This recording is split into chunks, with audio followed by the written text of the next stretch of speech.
So, welcome sa ating what do you call this? Parang Saturday training session. This is our first um, lean bulking training. So, paano ko ba sabihin? Pinaghandaan ko to and I hope you guys will learn a lot. And I will give time for your questions later on once na matapos natin yung training. Okay? So, ayun, type G muna kung ready na tayong lahat. Okay, good. So, all right. Ang title ng ating training tonight is The Ultimate Diet and Training Guide to Build Muscle Without Excessive Fat Gain. Okay. So, ano ba yung ano ba yung lean bulking na tinatawag natin and bakit ito yung pinupush natin na way to gain more muscle mass and not the dirty bulking or your faster bulking. So, lean bulking is the process of eating in a calorie surplus, which means above your maintenance calories, with the goal of building muscle mass and strength without accumulating too much fat. So, take note lang guys na in the process of adding calories, of course, meron trade-off and that's minimal fat gain and kasama siya. And yun, matututunan natin later on kung ano ba yung numbers na safe with regards to your weekly trend para masabi natin siyang, uy, I am in a lean bulking state. Okay. So, hindi ko na nilagay kung paano computation ng calories because I don't want to add friction. Kasi nandun na siya sa setup tab. Pag makikita nyo doon, nandun na rin yung cutting calories nyo, yung bulking calories nyo. You just have to play or experiment and then from there, you just need to adjust. Basically, yun lang. So, ayoko na bigyan kayo ng computation, blah, blah, blah. Tapos yung iba sa inyo pupunta ng TDEE. So, it will just create a lot of confusion. Pero ngayon, sisimplihan ko lang. Because alam naman natin na yun, sa mga live Q&A, ito yung recommendation namin. Let's start off with the protein. So guys, ito yung macros. So start tayo sa protein. Sa protein, normal within the range of 0.7 to 1 gram per pound of body weight. Mamimili lang kayo kung saan nyo gusto, the lower end ba or the higher end. Wala namang mali. Ako, normally, pag nasa bulking phase ako, I prefer the lower end range to give more space dun sa carbohydrates. Fat, as long as you are at 0.3 to 0.5 gram per pound of body weight, you should be good. Wala kayong dapat ipagkalala kung, oy, Mentor Mark, baka yung hormones ko bumagsak, blah, blah, blah. As long as you're in within the range of this fat percentage, you should be good. Now, kapag na-allocate nyo na sa MyFitnessPal yung protein and yung fat nyo, then you can make up the remaining calories for your carbohydrates. This is very individual kasi yung iba mas gusto ng mas mataas na fat, yung iba naman mas gusto ng mas mataas na protein, yung iba mas gusto ng mas mataas na carbs. Walang mali doon. This is just basically a guide kung ano yung pwede nyong i-input sa MyFitnessPal or sa MFP. Okay. So dito na tayo sa weight gain rate. Okay. So, here in Kaizen, ito yung numbers natin. We normally suggest or recommend a weight gain rate or positive weight gain rate of 0.3 to 0.5% of body weight per week. But you could go lower to 0.2 to 0.2%. Pero yun nga, 0.3 to 0.5%, you should be good. Very good example is this. Kunyari, si Tio. Kunyari lang, 60 kg si Tio. So, kapag ang susundan natin is 0.3 to 0.5% of body weight per week, ang aim niya na maa-add sa kanyang weight every week is 180 grams to 300 grams per week. Nakuha ba? So, yun. Type nyo kung nakuha nyo. Nakuha, lagi nyo na nakuha. Alright. Now, for the 0.5%, ito yung sinasuggest or recommendation for if you are a beginner or a very lean individual. Dun tayo sa beginner. Beginner is very sensitive with regards to muscle growth. Ibig sabihin, since bago sila sa adaptation, mas mataas yung gaining capacity nila to build more muscle mass compare sa advanced. Kaya pwede sila sa 0.4 or 0.5% ng weight gain rate every week. Now, when you are on a leaner side, let's especially kapag galing ka sa like single body fat percentage, kakatapos mo lang ng cutting phase, pwede ka on a faster 0.5%, you should be good. Kasi since bata ka, of course, ang tagal pa ng time na pwede mong spend at magbabad sa bulking phase. Kaya at the start, pwede kang mag 0.5%. Now, sa namin sinasuggest yung lower end or yung 0.3%. Mostly for advanced individuals, for people who have been training like more than 5 years consistently. Bakit? Kasi medyo mabagal na yung rate ng muscle gain nila. So kaya ako, ito na rin yung ano ko, yung percentage ko na sinusundan ngayon, 0.3%. Also, if you start doing the bulking phase at a 15% body fat percentage, start ka muna sa 0.3% para hindi mabilis yung accumulation ng fat and ng weight. Anything faster than 0.5% will just increase the risk of excessive fat gain. AKA, turbo bulking. Okay? Yung ano, yung lagi namin sinasabi sa live Q&A. And we don't want that to happen. So, this is the data, guys. Example lang naman to. Pinresent ko lang siya just to give you a number of how the weight progression should be. So, same thing. Kung ano yung ginagawa natin everyday, yung pa rin. Daily weigh-in, tapos ka na dapat mag-pee or mag-poop, and take the weekly average. So, another measure is if you didn't hit your weekly weight gain, you can add 100 cals or 5% on top of this formula. Ano yung formula na yun? Yung current calories mo times 1.05. So for example lang to guys.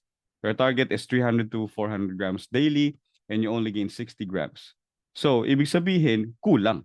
'Di ba? Kasi ang target mo is mag-gain ka ng 300 to 400 grams daily. So and your current calorie intake, for example lang, is 2,600. So 2,600 times 1.05 equals 2,730. So may na-add na 130 calories.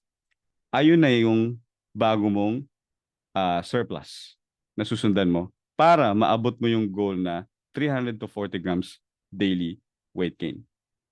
Now, if you exceed, doon ka naman mag-a-adjust, babagalan mo naman siya. So you just need to multiply your current calorie intake. So let's say your current calorie intake is 2,600. Multiply mo na siya by 0.95. That's 2,470. So babagal na siya. Okay? Adjust lang ng adjust. Pinakita ko lang to just to give you guys a formula, pero you don't need to follow this kasi ang tinuturo namin sa Kaizen is consistent adjustment. All you have to do is to adjust. Okay? Dagdag, bawas, depende sa kung ano yung weekly trend weight natin. Time frame ng surplus. The longer, the better. Bakit? Again, muscle growth is very, very slow.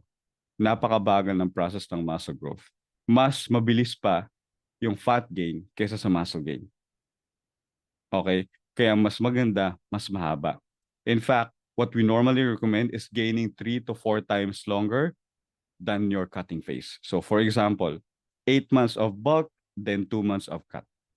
Okay? 6 months of bulk, then 2 months of cut. Parang ganun. Okay? Kasi mabagal ang muscle gaining phase. There was a study na nalabas comparing a 5% surplus to 15% surplus. Walang pinagkaiba sa sa rate ng muscle building. Ang nangyari lang is mas tumaba lang yung mga nag 15% surplus kaysa sa 5% surplus. But with regards to the significant change dun sa muscle building is wala naman pinagkaiba.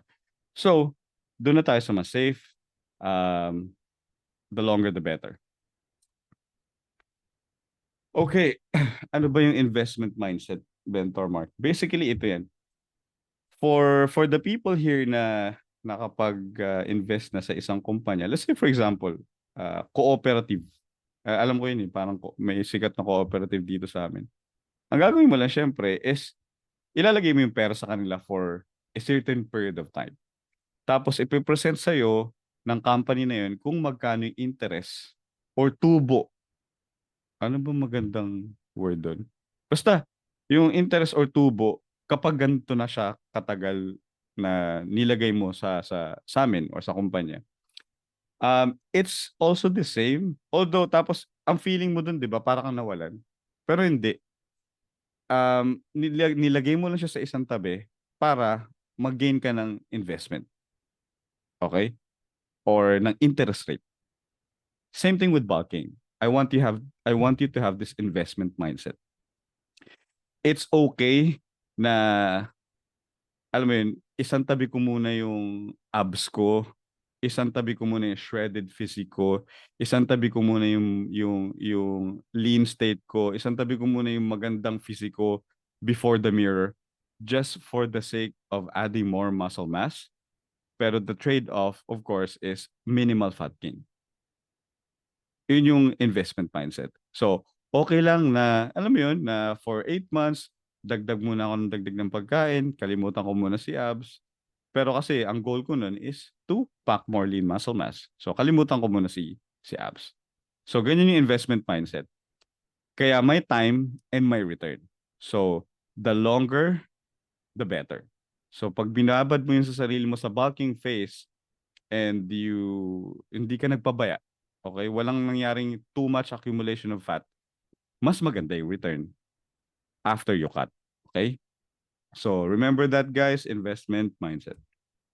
Okay, dito na tayo sa bulking misconceptions and bulking mistakes. And alam ko makaka-relate yung iba dito, even me, kasi somehow nadapa na rin ako. And gusto ko yung pagkakamali ko is by sharing this, hindi nyo na rin siya gagawin kasi it really sucks. So, number one, by the way, guys, I asked permission from these people if it's okay to grab their photos so I can present them to you. And nagsabi sila, yes, goods na goods ako kasi gusto ko rin na, alam mo yun, may matutunan kayo with regards to their shortcomings or their mistakes. Guys, hindi to before after Baliktad to after to. Okay? Hindi to before after na ano Okay, so ito si Mentor LJ nung MBC season 3. Oo, yung nag photoshoot. And after 3 to 5 months, ito na siya. Si Coach Alvin, May 2023, noong November, so May, June, July, August, September, October, November, nag-gain siya ng almost 9 kg. Si Mentor LJ nag-gain siya ng almost 20 kg ata. So yan. Okay. Bakit ko to pinapakita? Para maging example sila na wag niyo nang gayahin yung mistakes na nangyari. Yes, ang dami kasing tukso sa bulking phase. And yung isa sa mga siguro natutunan ko doon is I quickly expose my palate doon sa mga masasarap na pagkain na kinakain ko nung hindi pa ako nagda-diet. Chips, sweets, and all. Kaya nung, alam mo yun, yung galing ka sa cutting tapos inopen mo agad yung dila mo sa mga ganun type of food, the, yung chance ng pag overboard ng calories sobrang taas. And yun yung nangyari sa kanila. And alam mo yun, yung may mga times na binibigyan ko yung excuse ng sarili ko, ay hindi, bulking naman ako. O kaya naging dahilan, nag-gain din ako ng too much fat in the process. So, etong mga taong to, pare-parehas lang. And si Coach Alvin, coach na yan. Si Mentor LJ, mentor na yan. And even me, nagkakamali din. So, yun, lesson learned. Triple your discipline during the bulk compared to cutting. Parang yun yung ganun sabihin ko. So, yan. Triplehin nyo yung disiplina nyo kasi we are very susceptible to what? Yung mga tukso. So, yun. Sabi nga nung isang kanta na alala ko, Actually, tama yun. Yung sinasabi ng kanta, yung o tuksulayan mo yung ako. Hindi, parang sa akin, ikaw yung lumayo sa tukso. Parang ganun. So, tanggalin mo yung chips, parang ganun. Kung yan yung magiging way para hindi ka makapag-adhere sa surplus mo, then choose other options. Okay? So, say no to use surplus or gaining weight quickly, aka turbo bulky. Next, bulking mistake. Not gaining enough weight and not adjusting. Meron kasi yung mga tao na, alam mo yun, and we can't blame them. Yung una nilang kita sa abs nila, hirap na silang mag-detach. Yung, shit, ang ganda ng abs ko when they wake up in the morning, tapos mag-weigh in sila, nakita nila abs nila, tapos nahihirapan sila na, tapos na yung cutting phase, it's time for you to grow. Yung ayaw nila mag-add ng 200 or 300 on top of their maintenance. Kasi akala nila, hindi, magigay naman ako kahit naka-maintenance.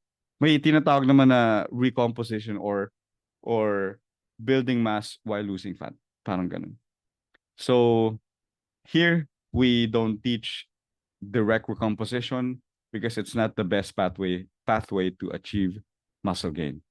Even staying close to maintenance calories. If your goal is to build an awesome physique in the long term, gusto nyo talagang mag-pack on ng more lean muscle mass, then walang ibang pinakamagandang environment kundi mag-create ka ng slight calorie surplus. Okay? Alright, isa pang pagkakamali ng mga naka-bulking, not training consistently and progressively. Um, kapag may additional tayong calories na kinakain, dapat nagagamit natin siya either for building muscle or for recovery. And I guess we are very grateful sa parang ito kasi ito yung phase, ito yung environment na mas mabilis yung recovery natin compared sa cutting phase. So, kaya mapapansin nyo dito sa tawag namin dito is muscle and strength training pyramid. Unang-una lagi yung disiplina, yung adherence, yung compliance natin sa surplus, yung compliance natin sa training. Kasi kahit on point ka sa calories mo, on point ka sa protein mo, on point ka sa sleep, on point ka sa nutrition mo, kung hindi ka nagtitrain, walang muscle building process na mangyayari. Why? Because sa training, doon nanggagaling yung tinatawag nating stimulus for growth. Okay? So kahit on point ka sa nutrition mo, wala kang stress, maayos tulog mo, pero hindi ka nagtitraining, wala kang muscle growth. Sayang sa surplus, hindi mo na siya nagagamit. Okay? So take note of this. Adherence, compliance. Okay. Another bulking mistake is yung ang bilis nila mag-bulk tapos magkakat ka agad. Yung wala pang 4 months, 3 months pa lang, magkakat na agad. So, may nakita kong guy dito sa internet, nag-spend siya ng 9 months para lang makapag-add ng 20 pounds. Kasi nga, tingnan mo naman yung itsura niya. Very, siguro skinny sa sa society nila. Pero it took him 9 months para mag-gain niya yung 20 pounds. So, ano yung moral of the story? The longer, the better. The slower, the better. Yun lagi. So, ito, tingin ko dito, he is taking around 0.2, 0.3%. Pwedeng 0.5%, sorry, kasi medyo lean siya. But the point here is, hindi natin pwedeng madaliin yung surplus kasi pag pinagmadali natin, ang kalakip niyan is too much fat gain. So, excessive fat gain. Mabilis yung accumulation ng fat gain. And again, dun sa mga previous slide na sinabi ko na nakita natin, hindi na natin sila gustong maulit, diba? And ayaw natin mangyari yun. Also, I want to share this na yung may mga times na kapag hindi ko nare-reach yung calories ko or maybe nare-reach ko tapos lumalagpas ako, may mga times na and I'm sure na pagdaanan nyo rin to, yung tipong hirap na hirap ka kainin yung surplus mo. Yung, kunyari, 2,600. But, ayun nga, siguro sa next training na lang. But I will also on our next training, yun naman yung strategies on how we can incorporate, let's say, minicut for those types of scenarios. Pero yun, if you want to gain more muscle mass and avoid excessive fat gain, longer than 4 months will be better. Maybe go for 6 months, 8 months, and incorporate some aggressive cut or yung mini cut sa tinatawag natin. Sasabihin ko siya sa next training natin kung paano siya gawin. But it is always the best way to do a muscle gaining phase or building phase na tinatawag. Okay? Wait lang, inom muna ako. Guys, kasi hindi ako sanay mag-English. Anong oras na ba? Yan, pa-expire na yung English ko. Okay. Summary. Malapit na tayo matapos, so I will entertain questions regarding. Ayos na. Kayo ba? Okay naman. Ikaw, okay. Okay naman kami. Okay, summary. A surplus is just the fuel to grow. Gasolina lang siya. Pero, para magkaroon tayo ng growth, especially with regards to building muscle mass and strength development, kailangan ng training. Kumbaga sa sasakyan, iyan yung magsa-start. Ignition. So without lifting weights, there will be no stimulus for growth. Okay? Tatandaan yan. Gasolina lang si surplus. Pero for you to gain strength and muscle, kailangan kang mag-start. Kailangan ng ignition. Okay? Next is an ROC or rate of change of 0.3 to 0.5% per week is the ILDR number.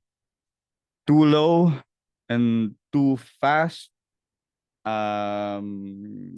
medyo mabagal, and then medyo mabilis yung progress, hindi siya recommended. So stick tayo dito sa number natin.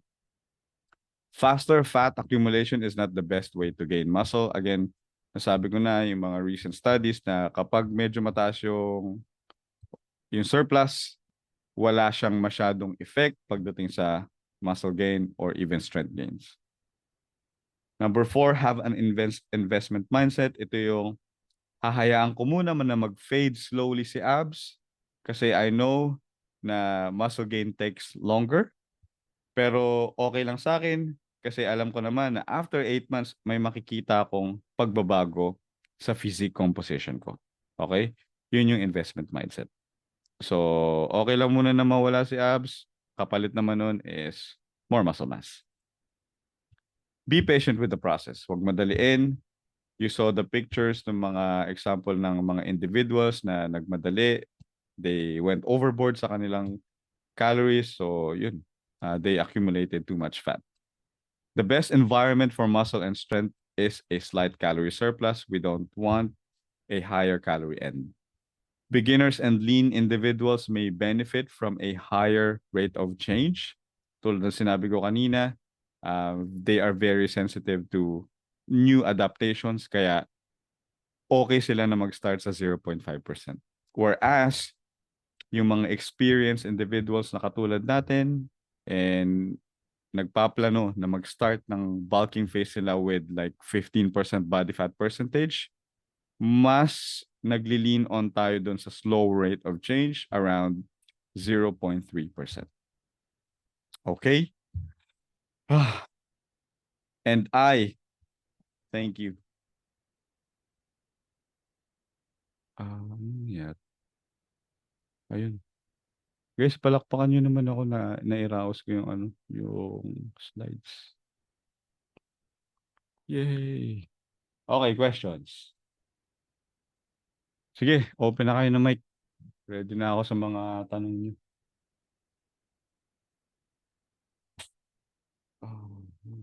Jowa. Jowa? Si Jowa. Walang magtatanong. Same pa rin ako. Sino yung magtataas ng kamay, yun pa rin tatawagan namin. Wala. Okay, thank you guys. Good evening. Pwede na tayo mag-dinner. Guys, question. Wala talaga. Tapos pagdating ng live Q&A, saka kayong magtatanong. Wala kayong tanong sa ROC. Wala. Ano, wala. Okay. Meron dito, how do you determine if need mag-cut or bulk sa skinny fat? Ano daw? Saan? Dito, How merong, to determine Yeah. if need cut or bulk sa skinny fat. Ang ano ko dyan, ang rule ko dyan is, if you're more skinny than fat, you should probably bulk. But if you're fat more than being skinny, you should probably cut. Nag-gets mo ba yan? Sana nag-gets. Pero kung ikaw yung skinny na mas care mo yung pagiging skinny mo over that fat, mag-bulk ka. Pero kung ikaw yung skinny fat na mas care mo yung too much fat at ayaw mo nun, and wala kang pakialam kung mas mamamayat ka, edi mag-cut ka. Nag-gets nyo ba? Sana nag-gets nyo po.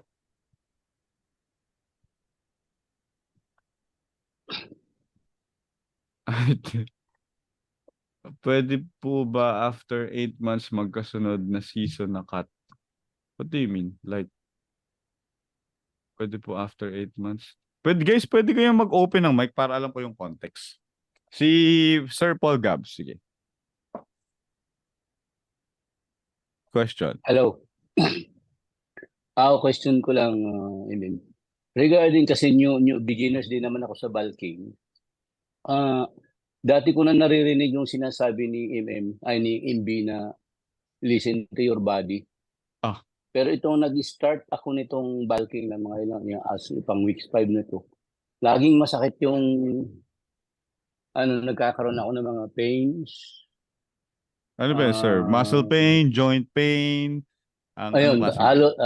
muscle pain, then joint pains, chest pain, leg pains, knee pains. Hindi ko na ako lang ba ito yun? nararamdaman nung nag-cutting. Normating ka na. Kailangan ko, Sir Paul Gabs, ng maraming ano dyan. Like, gaano siya kadalas, saan siya madalas nangyayari. So, I think... Nitong nag-umpisa ng 3rd and 4th week, halos lagi ko na siyang nararamdaman. Kasi ano yan, Sabi ko, baka ito na ba yung sinasabi ni... Signs of aging. Ito na ba yung sinasabi ni... Tingin ko. Sa akin, Sir Paul Gabs, siguro mas maganda kung i-post mo siya sa medical space, like nandun yung pain. O, screenshot kay Sir Paul Gabs. Yung tanong ko, is this no? So yun, i-post mo siya sa Normal medical ba? space para masagot ni Doc AJ kasi with regards to pain, anything na may kinalaman dyan, si Doc Okay. AJ yung talaga yung the best na sagutin. Ako, I can only suggest something, maybe tweak a little bit sa training mo, pero baka kasi matagal na siya nangyayari kasi 5 months. Oh, so, tanong mo kay Doc AJ. 5 weeks, Ilang months ka nang nakabulk and kailan siya laging nangyayari? Okay, sige pa, Sir Tio, pa-kick out nga si Sir Paul Gabs. Joke. Okay. Antay mo, Paul Gabs, balikan ka namin, ha? Or, yun. nagpupus no? Yan, nawawala-wala Okay, yung sige, connection. yung... Hello, good afternoon, Papa sa club. Okay. Kay Manny. Teka. Manny Caparas. Hi, Coach. Hello. I am. Yes. Hello. Good afternoon. Hello, yeah. Question ko about ROC. So, basically, nag-start ako mag-bulk ko. So, talagang siya, pa-change siya. Nag-start sa 0.2, then tumaas sa 0.9, 0.5. So, pero ngayon parang nakikita ko mas tumataas siya lalo na magiging 0.6. So, pag medyo tagtuloy-tuloy ba yung pag-increase niya sa more than 0.5, ano ang magandang gawin? I mean, in terms, babawasan ba yung CAS or tawag dito, or dadaanin sa more workout siguro? Oh, good question. Ako kasi since mas control ko yung calories, yun yung babawasan. The calories that you burn, hindi mo siya ma-measure. during workout, sorry. Hindi ko Hello? natuloy. The calories that you burn during workout and steps, hindi mo siya madidetermine. Okay? So, para sure at nakikita mo yung number, sa calories ako mag-a-adjust. Again, hindi naman natin kinakount yung calories ng pag-workout eh. Even the calories in, steps. Okay. We just want our weight to respond doon sa activities natin, but we don't measure them. So kung ako tatanungin mo, if it's like, kunyari 3 weeks na, pataas pa rin siya, nag-shoot up pa rin siya, magbabawas na ako siguro ng mga 100 calories muna.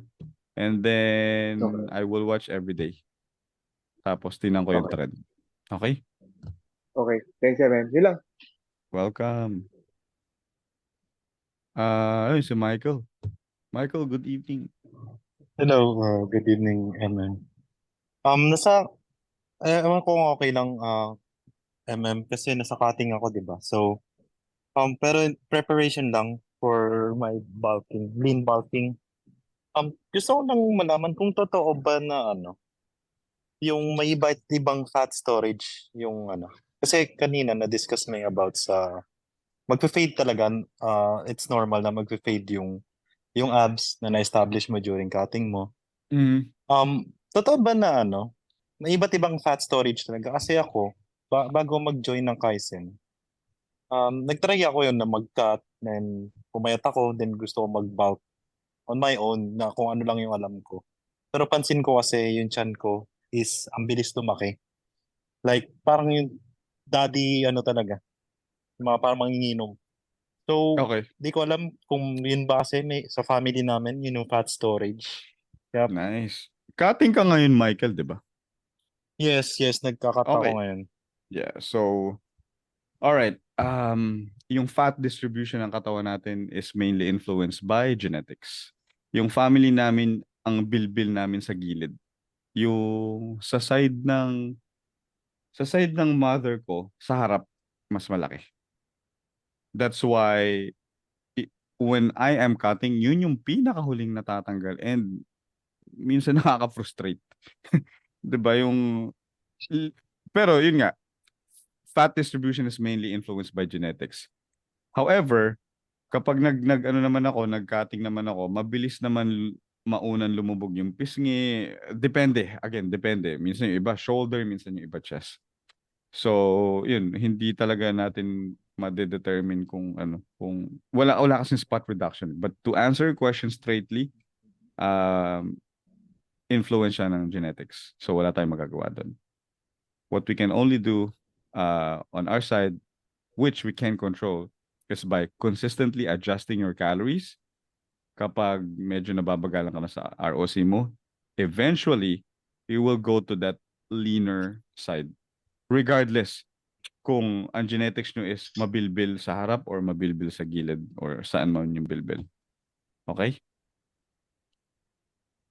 Okay, coach. Thank you. Welcome. Okay, kaya na tayo kay Michael, kay Kyle. Hi Kyle, good evening. Hello, good evening, MM. Naririnig niyo po ako. Yes. And tanong ko lang, MM, kung kasi this season, bulking ako. So, after this season, if I continue bulking, tapos if ever na I decide to join na ulit sa next season, mag-cut, and then the season after that mag-cut din, pwede po yon yung dalawang season na magkasunod na cut after this season tsaka yung off-season.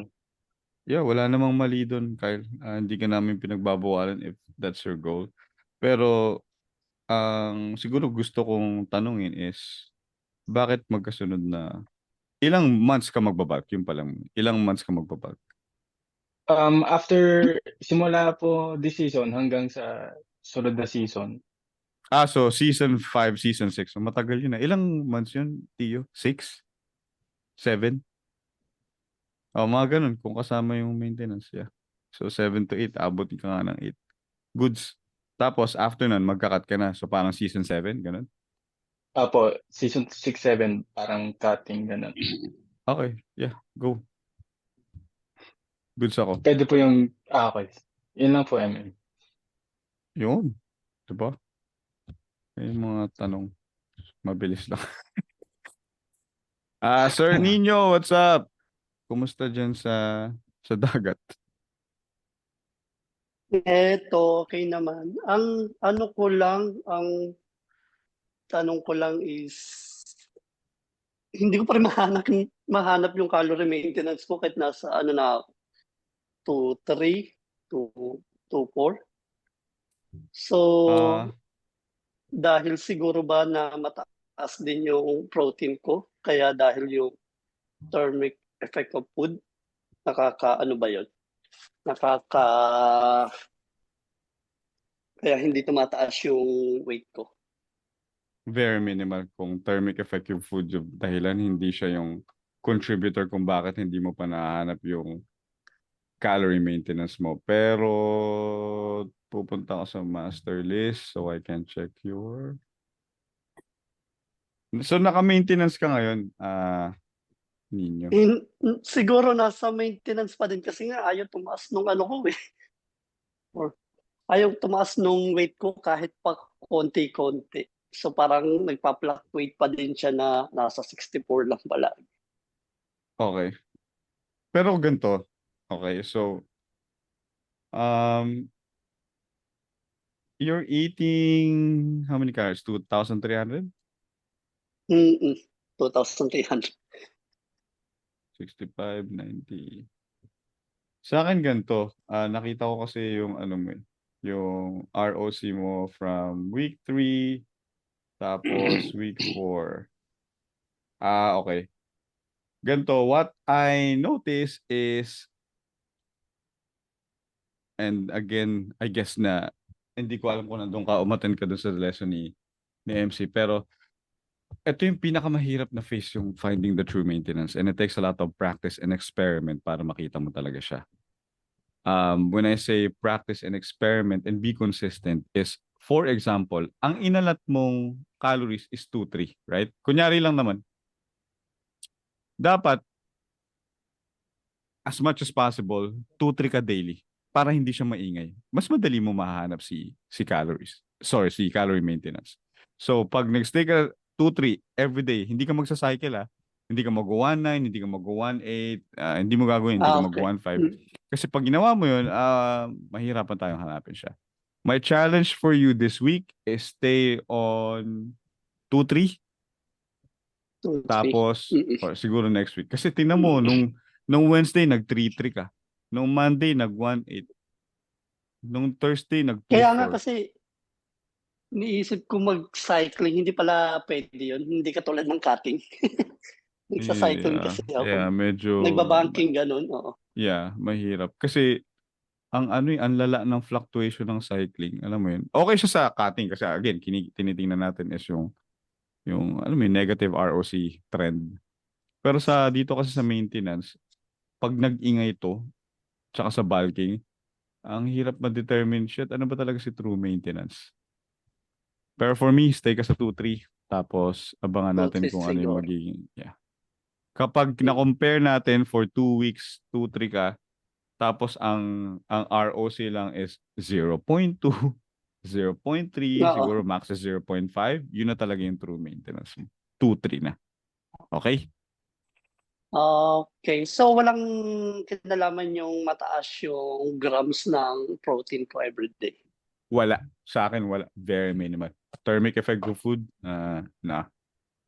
Kino-consider ko siya pag nakakating ako, pero pag maintenance, hindi. Bulking. Mas may contributor pa si number of steps compared dun sa TEF or yung thermic effect of food. Oo nga pala. So, yung steps ko, ilo-lower ko? Hindi, ganito. Laruin mo siya. So, kunyari, 9,000 ka, di ba? 9,000. Stay ka sa 9,000, stay ka sa 2-3. Tapos tingnan natin kung ano yung magiging Okay. respond ng weight mo doon. Okay, wala Oo. muna cycling para mas madali natin mahanap. Ha? Okay. Okay. Salamat, MM. Thanks, Nino. Okay, ano na tayo kay Nino. Nino, tapos ka na, di ba? Joke. Albiola pala to. Hi, Nino. Good evening. So, yung recommended rate of changes 0.3 to 0.5%. Right. But Mhm. yung weekly target ko currently is 0.2 to 0.3. So is it okay to stay in that range or do I have to ramp up my targets to fit Totally the... fine. Sa akin, okay yun. Yes, goods ako dun. Oh, doon ka na. 0.2, 0.3. Okay na. Okay, yun lang. Yun, dapat ganun lang yung mga tanong natin, mga kaibigan, madlang people. Hindi, joke lang. Okay, kay ano na tayo? Kay, hello, Champ Gay. Kumusta ka?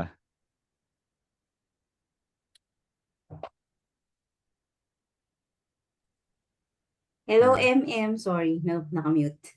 Yeah, Ayun, may tanong what's ako up? po. Hmm. Medyo naguguluhan ako sa ROC ko kasi parang for the first 3 weeks, naka-negative siya. Tapos nung 4th week, naging okay siya. Tapos this week, parang naging times 2, pero same calories lahat po yun. So hindi ko alam kung anong factor affecting. Kailangan ko ba siyang bawasan? Kasi halos times 2 yung ROC code for this week. Sige, sisilipin natin yung tracker mo, Gay.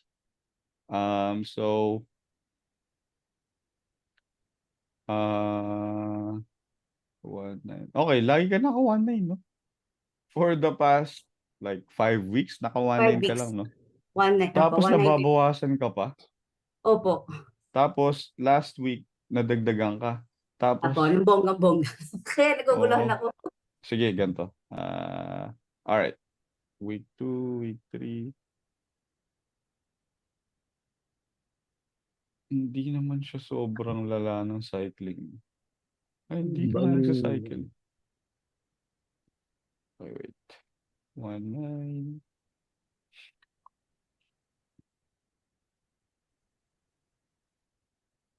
1.75.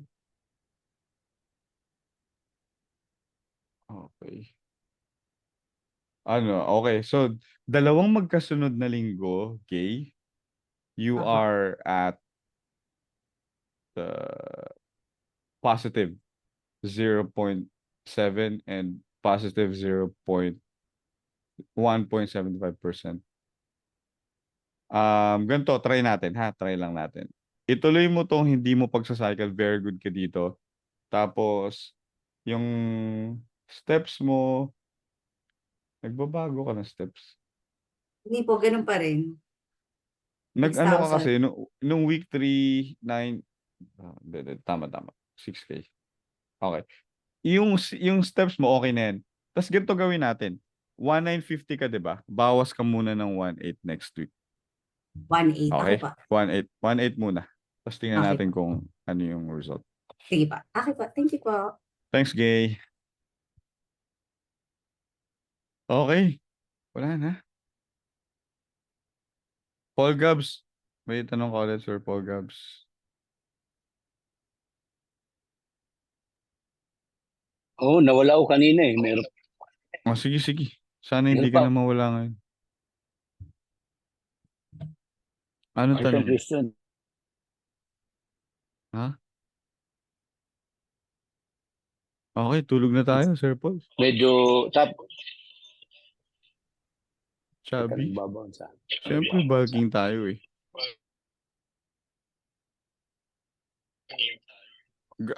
Gusto mo Hello? i-type mo na lang? Gusto mo i-type? Type mo. Type mo. Hindi. Ito, okay na? Okay na? Okay siya ngayon. Okay na? Okay. Ibig kong sabihin, yung ROC ko nung nakaraan, bigla siyang tumaas, tapos bumaba, tapos tumaas. Ngayon, nagbawas ulit ako. Pagka na-reach ko na ngayon yung 0.5 na sinasabi mo, yun ba tuloy-tuloy na lang i-maintain ko siya? Pwede. Kasi nakita ko yung photoshoot mo, Paul, bata ka naman nun eh. Kaya yun yung 0.5% applicable siya sa'yo. Okay?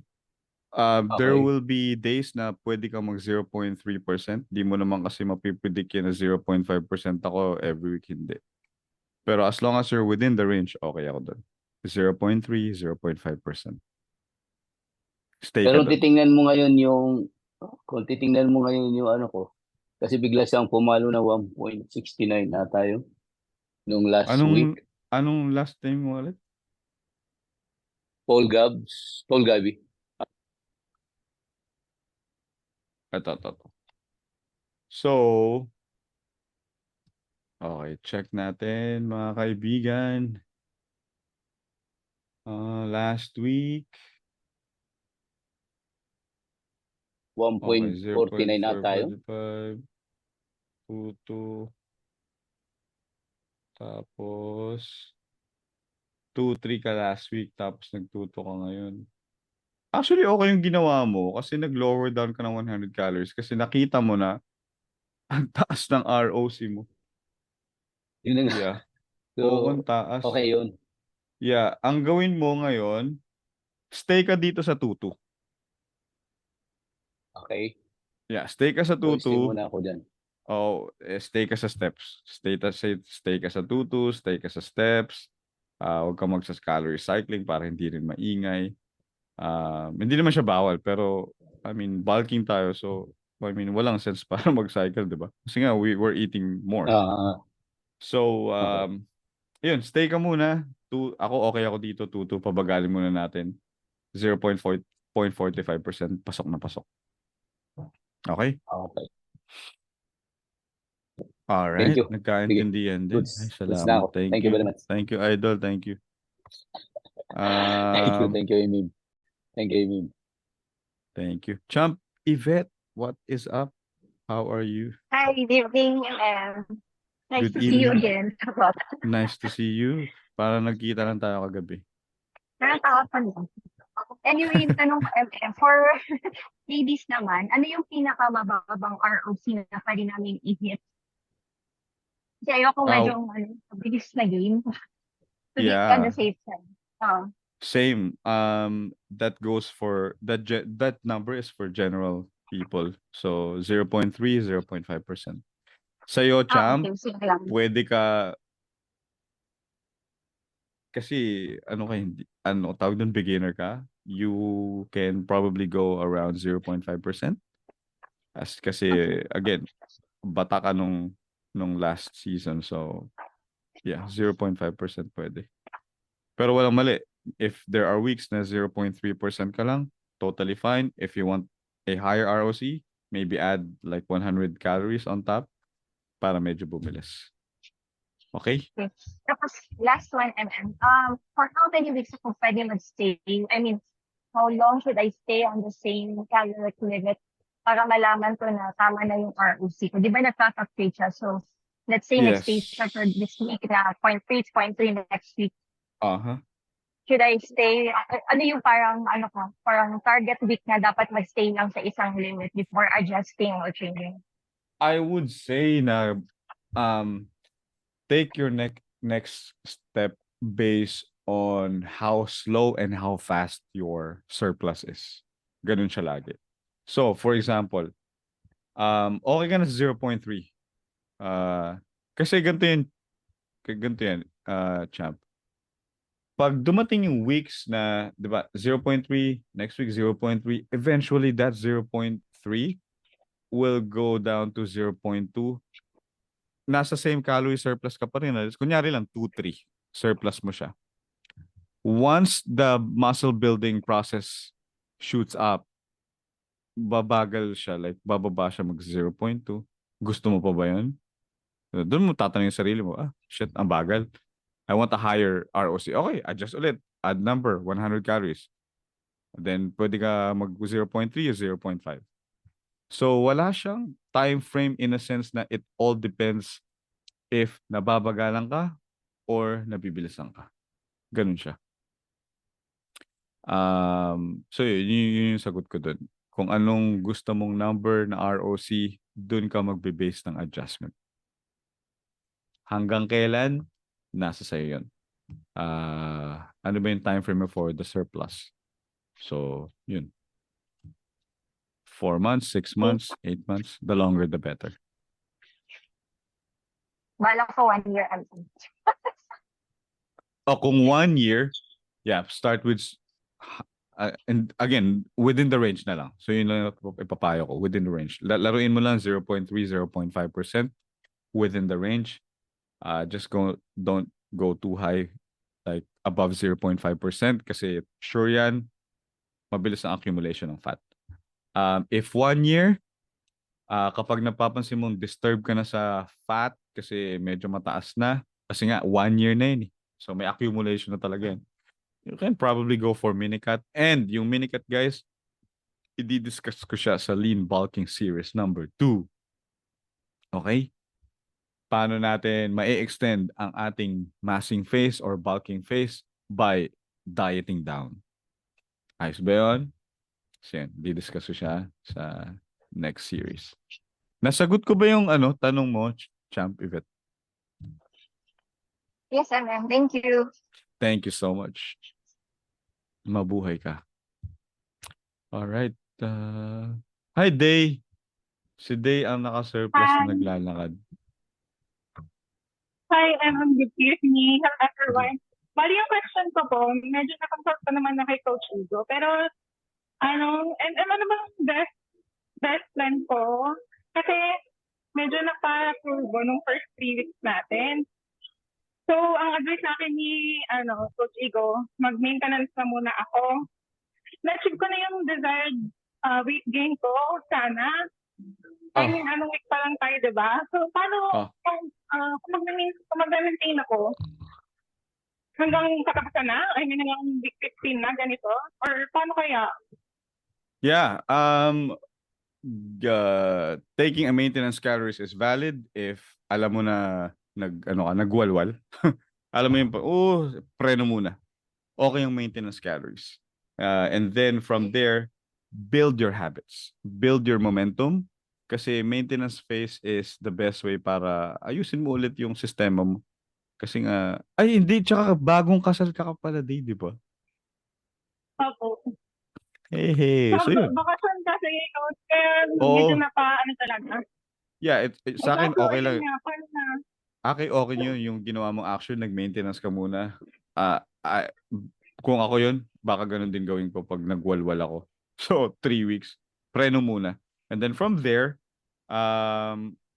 kapag sure ka na alam mo na yung maintenance mo, slowly add surplus, 200, 300, then monitor your ROC. You should be good. Pero lalagpas na ako sa desired weight ko nun, MM. Oo, lalagpas ka sa desired weight. No? Bakit Parang problema ayoko. natin yung weight? Bakit problem natin yung weight? Hindi naman, kasi magre-wrestling ka ba? Ha? Hindi yun. Accumulation of fat ba? Hindi, kasi paano ba? 3 weeks, there could be fat, pero kung ganyan yung itsura mo, I would probably say it's more of water weight kesa sa fat. Okay? Oo, Sige, saka yun. Okay po. Oh, ganun. Muscle gaining phase muna tayo, Day. Don't worry about fat accumulation. Okay yung ginawa mong plan. Nag-maintenance ka muna, nagpreno ka muna. And then yun, tuloy-tuloy mo na siya. Huwag ka matakot sa minimal fat. As long as you're within the 0.3 to 0.5% ng ROC, I doubt na ang dami mong tabang magigain. Given na nagbubuhat ka consistently. Ha? Yes. Okay. Thank you so much, and thank you. Welcome. Broski, ikaw na. Anong tanong mo? John Larry Cortez. Hello, Coach. Rinig ako. Yes, sir.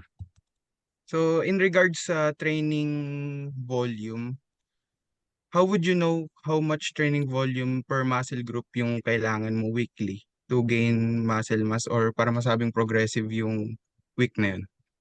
Good. Okay, so volume. Guys, sa mga hindi nakakaalam, just to give you a context, volume is the total number of reps, sets, and load.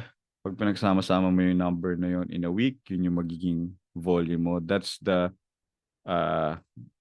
conventional, tama ba? Or general meaning ng volume. Okay? So, paano natin malalaman? Simple lang. If that volume is for you, first is you are recovering from each and every session. Especially if you're training close to failure. Nakaka-recover ka. Pangalawa is kapag nag-i-increase yung training performance mo, wala kang nararamdamang fatigue weekly sa mga sessions mo, then that volume is for you. kapag may nakikita kang, of course, physique changes na, oh shoot, may yung bicep ko nag-grow na. And then, alam mo yun, wala kang fatigue na nararamdaman overall. Then that volume is for you. Ang volume ni Champ RJ, baka hindi yan volume ni Coach Tex. Ang volume ni Coach Bryle, baka hindi yan volume ni Coach Tio. So, wag niyong gagayahin yung number of volume ko per week kasi baka hindi yun yung para sa inyo. What you need to do is follow the volume, yung number of sets na nilalagay ng workout builder. From there, you can progress. You may add load, you may add reps, you may add sets. Pero to answer your question, Coach, is yun. Sa'yo yung volume na yan if you are recovering from it. And thank you. Thank you. Okay. Si Martin. Hi, Martin. Sup, MM. What's So, up? ko lang kung when to tone down intensity para di masyado affected ang recovery since naka-surplus tayo. So, mas efficient yung recovery. So, para di masyado parang ma-outweigh ng intensity yung recovery. Parang paano siya i-assess? So, Okay. So, yeah. It's your ability to, ang tawag ko dyan is fatigue management. So, halos parehas lang dito nung tanong ni Coach Larry kanina na how can I determine if that's the right volume for me? Same thing. How can you determine if it's the right intensity for you kung hindi ka nakakapag-recover? So, but for me, in my experience, and I guess this is also proven by most of the data, na kapag you are in a surplus, regardless of your training intensity na mataas, like RPE 9 or 1 RIR or reps in reserve, guys. So yun, RPE is rate of perceived exertion. Ito yung effort level natin kung gaano ka easy or kung gaano ka hard yung set natin. Okay? So, sa akin, I would assess it based sa sinabi ko kanina on my ability to recover to each session. And if yung accumulation ko ng fatigue every week is sobrang taas, I would probably go down the intensity. Or, baka nga hindi lang intensity, baka yung volume and sets. So, baka mag-deload ako. Fatigue management kasi siya. So, yun yung sagot ko.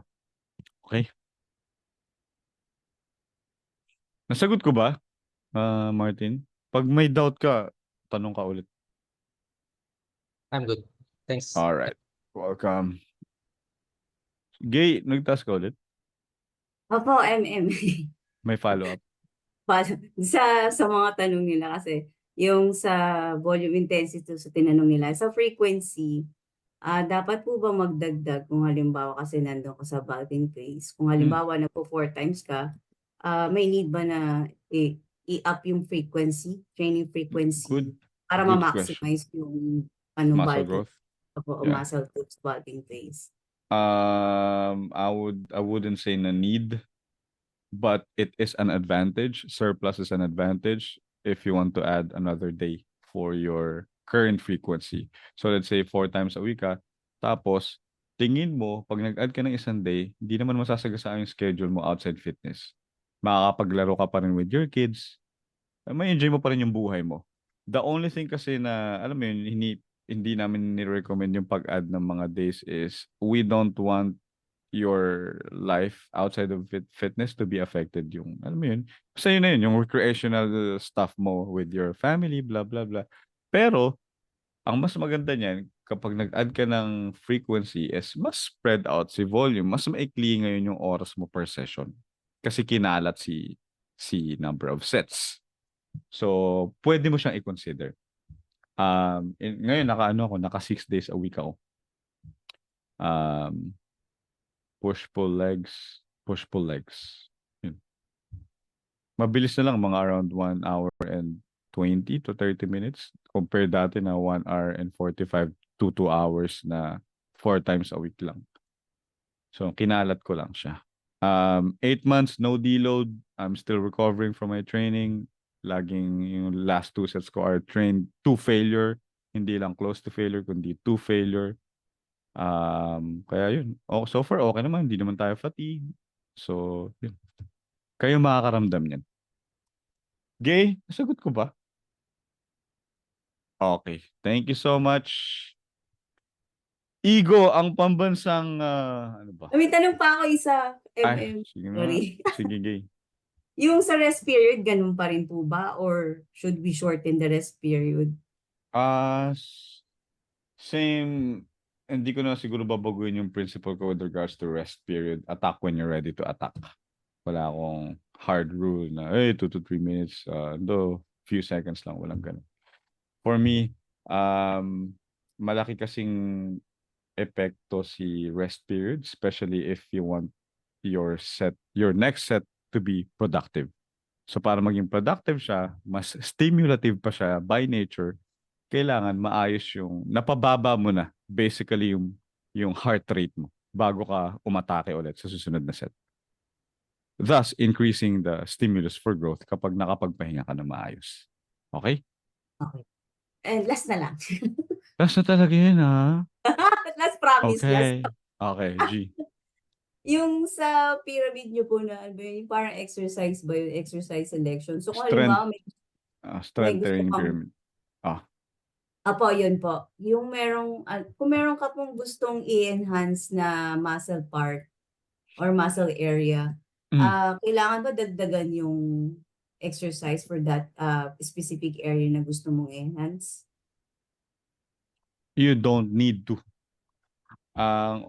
Kunyari, pero ito yung mga rule ko, and ito talaga yung sinasuggest ng science if you want to increase the size of that specific area. Kunyari, weak mo yung shoulder. Weak yung shoulder mo pala. Unahin mo siya sa lahat ng sessions. Okay? Bakit? You're fresh. Yung central nervous system mo, yung CNS mo, fresh. So most likely, marami kang energy or power output na mabubuos.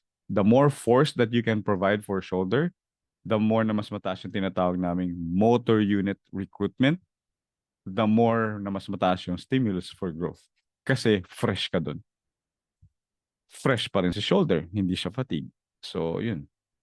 Unahin nyo siya and then you can train it with some isolation.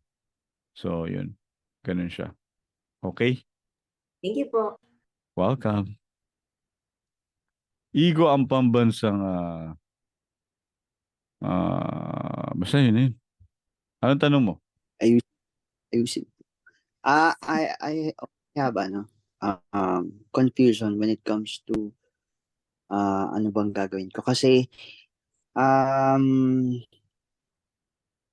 meron ba tayong standard na interval for the deload sa bulking? Kasi na-feel ko yung regress this week sa sa ibang exercises ko like sa incline Smith machine. So I don't know kung ayun ba ay indication na kulang na yung calories ko kaya baka humina ako.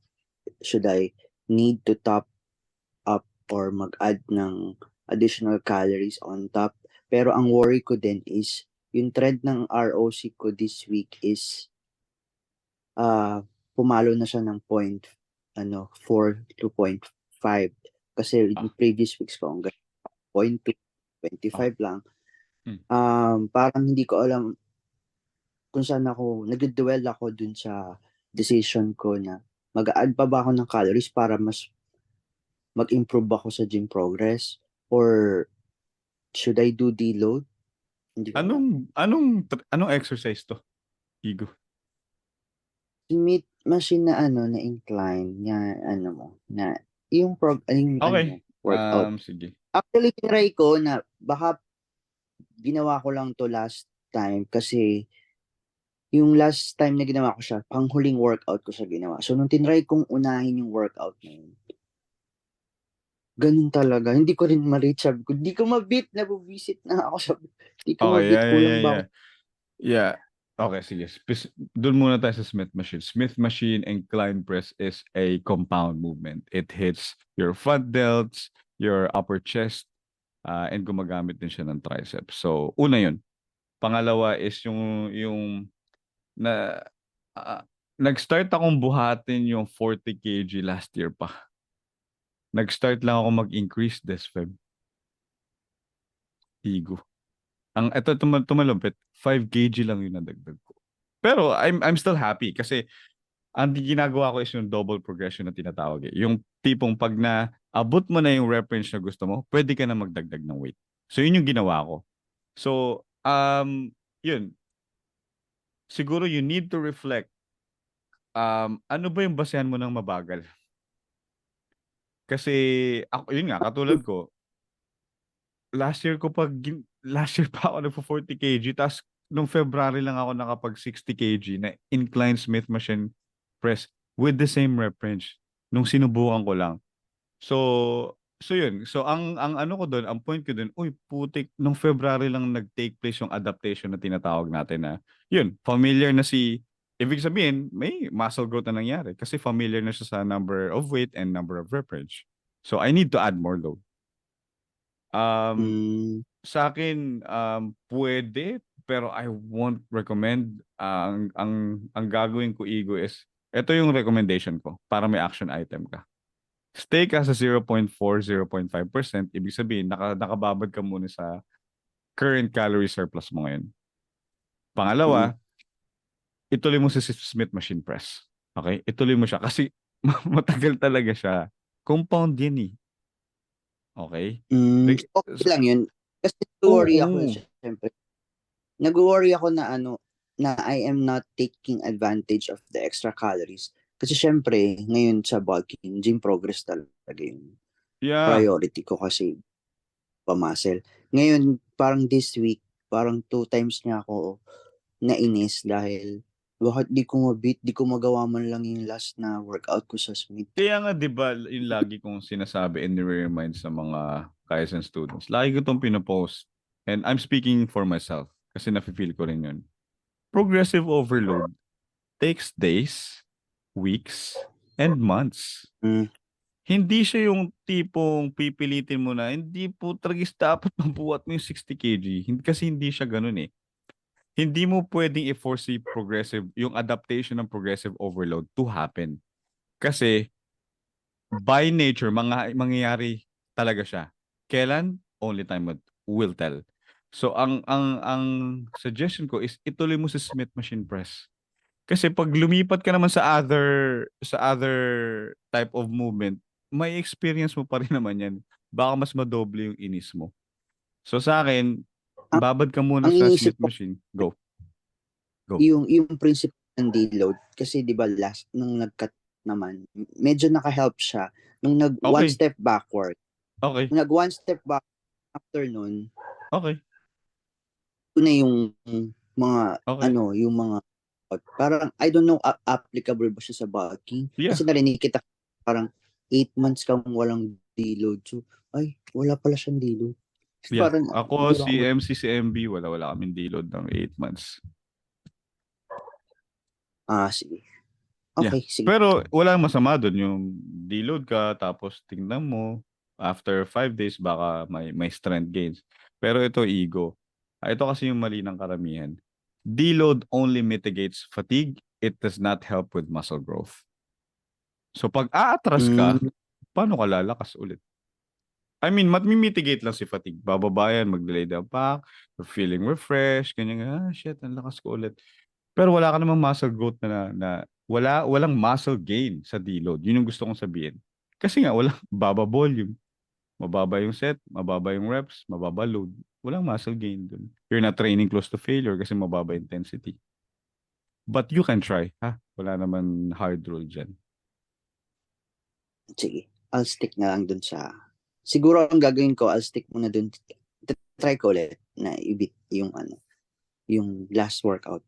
Oo, try mo. Ako sinubukan ko lang talaga. Ay shit, kaya ko na pala. Same rep range. Nag-add ako ng 5 kg sa Smith machine press. Try mo lang. Medyo na-paranoid lang ako na hindi ko siya magawa. Habi ko, hindi naman ako cutting nga. Dapat mas malakas ako ngayon. Hindi. Bulking is not an excuse for like slow progress. Even sa bulking, may times talaga na shit. Okay. Ganto talaga lang. So, yun. And Okay, sige. kailangan, hard truth lang talaga yung na kailangan mong tanggapin. Okay, Okay. Thanks, MM. welcome. Okay, John Larry, may tanong ka ulit? Additional question, coach, regarding sa nutrition. So, Yes. does meal timing affects the muscle protein synthesis or yung distribution ng protein sa katawan, especially when cutting?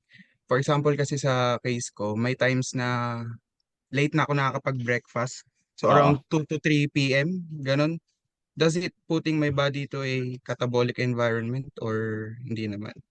Okay. So guys, bigyan ko lang kayo ng ng context para ano, nagkakaintindihan tayo. Okay, so yung MPS or yung protein synthesis basically,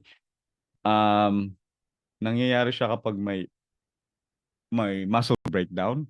Kunyari, we expose ourselves sa training yan. Muscle breakdown nangyayari doon.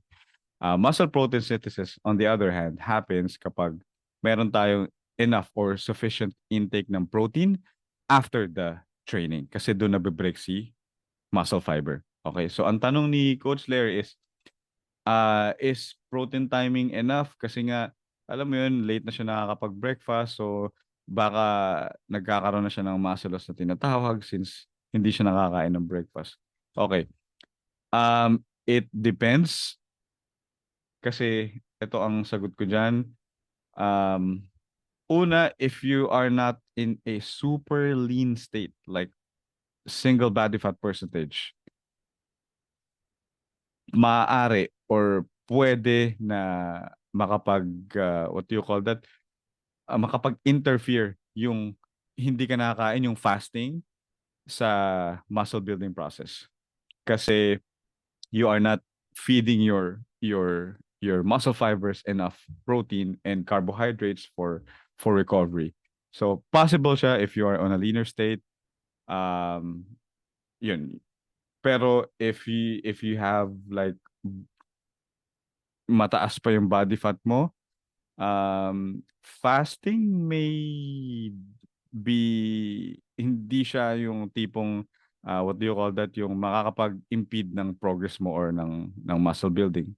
So what I will suggest is it's okay na malagpasan mo sometimes si breakfast, pero what I do care is yung ano ba yung total intake mo for the whole 24-hour period. Kasi doon talaga nagbabase si yung katawan natin, if you want to gain more muscle mass. So yun yung sagot ko doon. It depends, pero very minimal yung nagiging advantage ng protein timing, like 3 to 4 hours, unless you are a competitive bodybuilder na gusto mo every 3 to 4 hours may protein feeding si muscle. Pero for us, nope. Anytime you can take your protein. Goods? Thanks, coach. All right. Yun. Wala na ba? Ang hirap ng tanong nyo. Okay. Kung wala na, maraming salamat po sa inyong lahat. Guys, sa mga nakakating dito, tuloy nyo lang cutting nyo. Watch at your own risk. Okay? So, yun. Tuloy nyo lang yung cutting nyo. Para yun, may result kayo, maabot yung desired physique nyo, and then pwede na kayong mag-bulk. Again, March 10, magkita-kita tayong lahat sa Silo. Silo na tayo, guys. Naka-move on na tayo. Hindi na tayo sa Paddies. Wow. Yeah, hindi na rin tayo sa Chillax, sa Chills, yung ganun. Alright, so March 10, magkita-kita tayong lahat. Okay? Picture tayo, MM. Well, picture tayo, Alright. syempre. Picture tayo. Already, woo. Open cam, guys. Open camera, everybody in the house, everybody, yo. Really, 2 page lang to, guys. Sayang naman yung natin, exposure. Coach, sana huwag ka na mag-design kasi magkakaroon ka ng balloon. Balloon. Ayan, game. Page 1. 1, 2, 3.